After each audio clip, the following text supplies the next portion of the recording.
Hello friends, welcome back to our channel maths and science trick and toys. આજના વિડીયોમાં આપણે જોઈશું પૂર્ણ સંખ્યાઓના ભાગાકારનો ક્રમનો ગુણધર્મ. તો સૌપ્રથમ પૂર્ણ સંખ્યામાં શૂન્યનો સમાવેશ થાય છે. શૂન્ય સહિતની પ્રાકૃતિક સંખ્યાઓ જેવી કે 1, 2, 3, 4, 5 ત્યાંથી અનંત સુધીની સંખ્યાઓ એ પૂર્ણ સંખ્યાઓ કહેવાય છે. હવે આપણે જોઈશું કે પૂર્ણ સંખ્યાઓ માટે ભાગાકારનો જે ગુણધર્મ છે એનું પાલન થાય છે કે કેમ. તો આપણે એક ઉદાહરણ દ્વારા તેની સમજ મેળવીશું. અહીં આપણે સૌપ્રથમ એક રકમ લઈશું 4/2 અને બીજી રકમ આપણી છે 2/4. અહીં આપણે જોઈ શકીએ છીએ 4 એ પ્રથમ ક્રમ પર છે અને અહીં 4 બીજા નંબર પર છે. અહીં 2 બીજા નંબર પર છે અને અહીં 2 પ્રથમ ક્રમ પર છે. એટલે કે અહીં આપણે ક્રમની અદલાબદલી કરી છે. હવે આ આપણે એક ઉદાહરણ દ્વારા સમજીશું. તો સૌપ્રથમ આપણે અહીં 2 વિદ્યાર્થી લઈશું, મીના અને સીતા. તો અહીં આપણી પાસે 4 રોટલીઓ છે જે આપણે સીતા અને મીના વચ્ચે વહેંચવાની છે. તો આ 1, 2, 3 અને 4. આ 4 રોટલીઓ 2 વિદ્યાર્થીઓ વચ્ચે વહેંચવાની છે.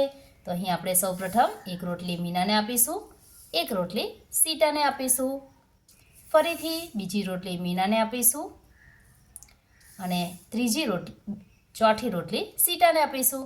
તો અહીં આપણે જોઈ શકીએ છીએ મીનાને 2 રોટલી મળશે અને સીતાને પણ 2 રોટલી મળશે. માટે અહીં આપણે જવાબ લખીશું, 4નો 2 વડે ભાગાકાર કરીશું તો આપણને જવાબ મળે છે 2. હવે અહીં આપણું ઉદાહરણ છે 2નો 4 વડે ભાગાકાર. માટે આપણે અહીં 2 રોટલી લઈશું. હવે અહીં ભાગાકાર 4 વડે કરવાનો છે. માટે અહીં 2ના બદલે આપણે 4 વિદ્યાર્થીઓનું નામ લખીશું. એક છે મીના, સીતા, ગીતા અને રીતા. હવે આપણી પાસે 2 રોટલી છે અને આ 4 વિદ્યાર્થીઓ વચ્ચે આપણે એને વહેંચવાની છે. તો આપણે અહીં સમજી શકીએ છીએ કે દરેક વિદ્યાર્થીને 1/2 રોટલી મળશે. માટે અહીં આપણે આ જે રોટલી છે એને વચ્ચેથી કટ કરી લઈશું.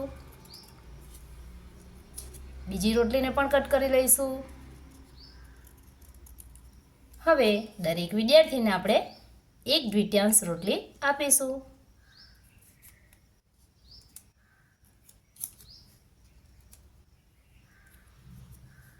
તો અહીં આપણને જવાબ મળે છે 1/2 એટલે કે 0.5.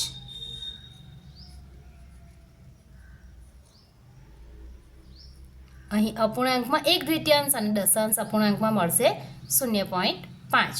તો અહીં આપણે જોઈ શકીએ છીએ બંને જવાબ આપણને સરખા મળતા નથી.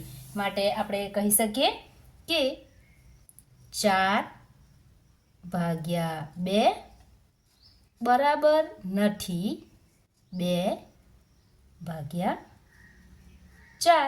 તો અહીં આ સંખ્યા માટેનો આપણો નિયમ બનશે A/B બરાબર નથી B/A. એટલે કે જ્યારે આપણે કોઈ પણ સંખ્યા હોય એમાં ક્રમની અદલાબદલી કરીશું તો આપણને જવાબ સરખો ન મળે ભાગાકાર કરીએ ત્યારે. તો અહીં આપણો નિયમ બનશે A/B બરાબર નથી B/A. એટલે કે જ્યારે કોઈ પણ 2 સંખ્યાનો ભાગાકાર આપણે ક્રમ બદલીને કરીશું તો આપણને જવાબ સમાન મળતો નથી. અહીં A અને B જે છે એ પૂર્ણ સંખ્યાઓ છે.